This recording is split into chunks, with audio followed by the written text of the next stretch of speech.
What do I feel? Why does everything sound sunshiny, and yet I feel this pit in my tummy? Heavy, tubby low mids. Makes me sad. Boom, right? What? This is very tense. Ding, ding, ding, ding, ding. So, it's like, what's going on here?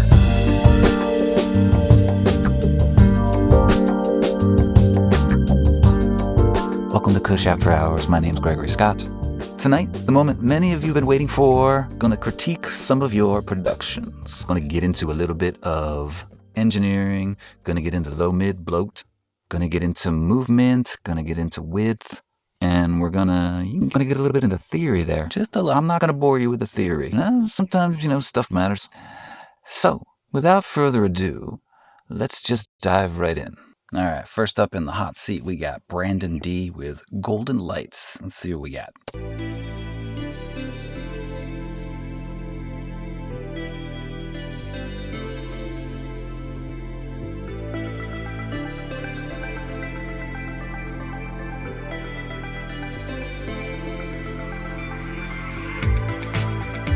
All right. Stop you right there, Brandon. This is such a common thing. I hear this so much. I've been guilty of this. You know your music, Brandon.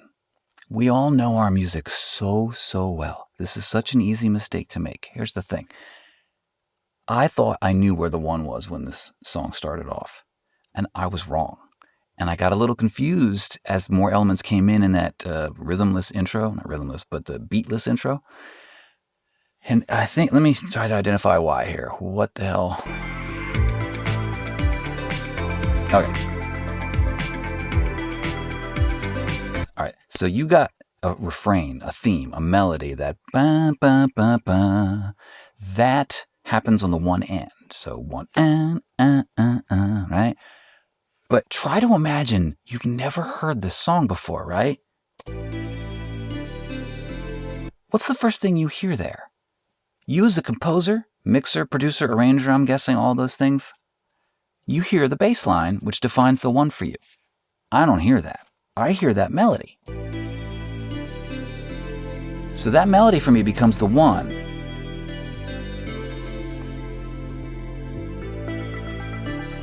That arpeggio comes in, I got confused. I think I know where it's coming. It came in before I was ready for it. So, maybe I'm the only person on the planet that experiences this, but I hear this a lot. I experience this a lot, usually in less commercial and less producery produced, shall we say, people who make a lot of money producing. They don't let this shit get by. I would first advise you to give the new listener to your music, this song in particular, some sort of a really clear signal that this is the one. And then let everything unfold from there. So keep everything you got here, but put a kick with a big boom reverb on that. Or put a triangle head, ding, ding, ding, ding, ding, ding, something that rings out with a little bit of rhythm that helps to establish that one for me so that I can fall into everything and not get disturbed or confused and stay there so that when that beat comes in, it feels as satisfying as it should. Speaking of...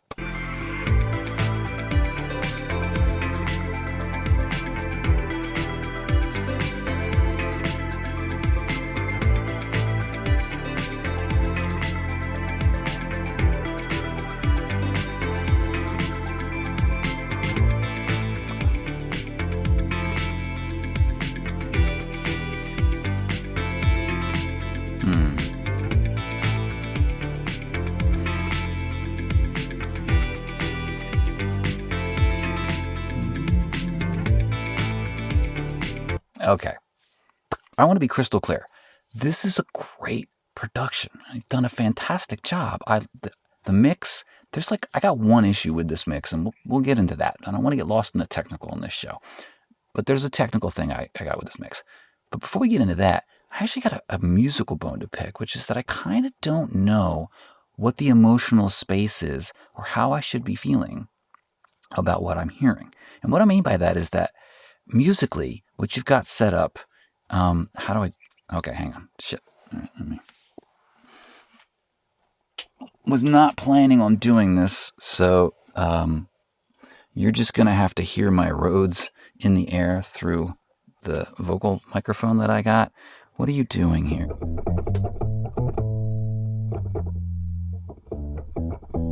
Okay. This is what I'm hearing. I don't know if you're doing this, but this is what I'm hearing. I'm hearing A, just A minor, F major 7, E minor 7,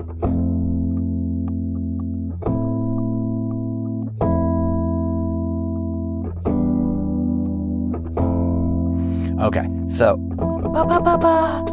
forgive my humming here, but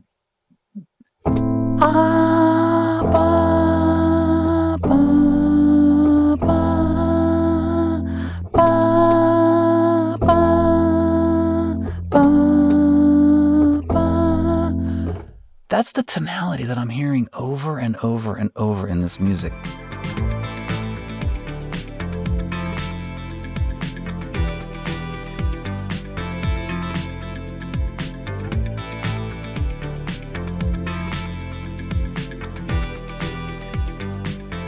My problem with that is that I'm not feeling any kind of tension and release.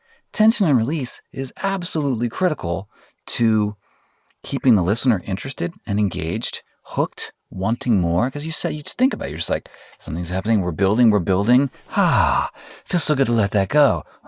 Something's happening again, right? This is what the best productions are over and over and over. Oftentimes, like within a bar, you can have tension and release. And then across a chord progression and 4 chords, tension and release. This production here, this song, I'm like, am I driving down the road at sunset and feeling kind of warm and into the mystery of the night?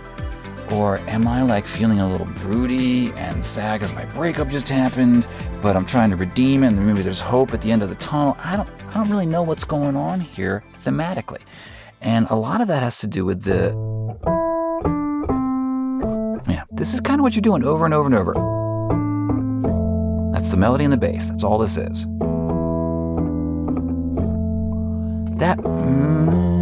So the bass is always hanging there, not moving. I don't know if I love that. And the fact that it's hanging there over this melody, listen to what happens when I go down to that E.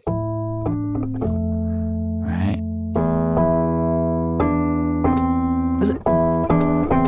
Those are so tense.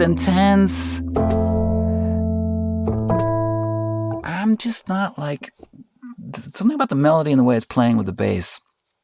I don't know what to feel. And I think you should always make sure that the listener knows what to feel. So I don't know that that's a change or anything that needs to happen with this production. This thing sounds finished. It's great. I wouldn't go messing with it. But in the future, strip your thinking down. You seem to compose through melodies, stacking of melodies, and that's a very common and really effective production style. The thing is, I want you to think really powerfully, get rid of all this ancillary crap and be like, what's the most prominent theme and motif, the melody that I'm doing, and what's my bass? Because that will just make so many things clear.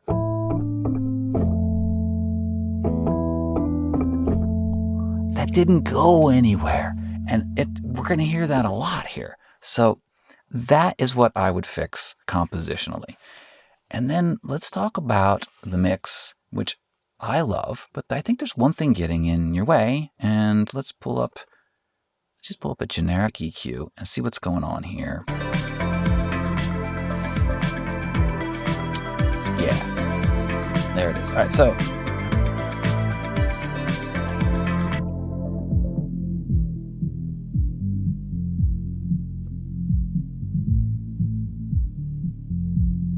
there's that droning that I'm talking about. Droning makes things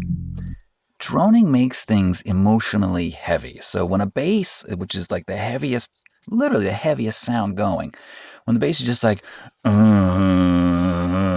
it's like almost like doom, right? This is very tense. So like you've got that drone happening, and then there's a frequency drone. Check this out. Let me just pull up let's make this narrow. Boost it up. Whoa, where'd I go? You can tell I do this kind of EQing all the time. No, I don't.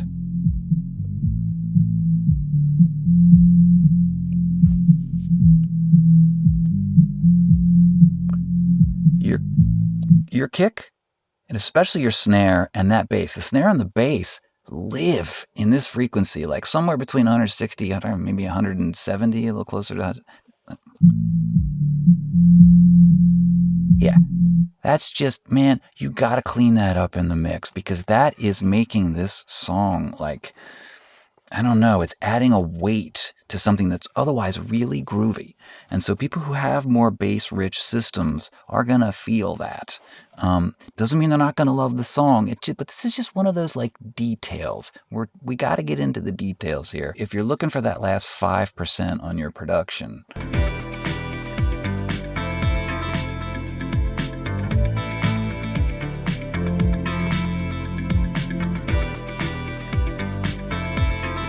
this cleans up the movement of the low end of your track. This is one move right here. Now, I wouldn't do this on the mix bus. I would get into my snare and my bass, and I would clean that up. I would take just enough out of each to just get the movement back in that space, because if we solo this frequency range out, you can use this plugin, use any plugin that does this, doesn't matter.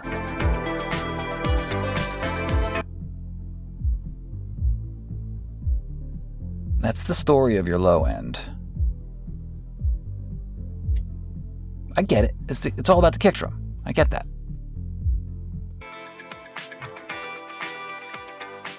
This is great. Some mid-range heavy, kind of 80s production. It's great.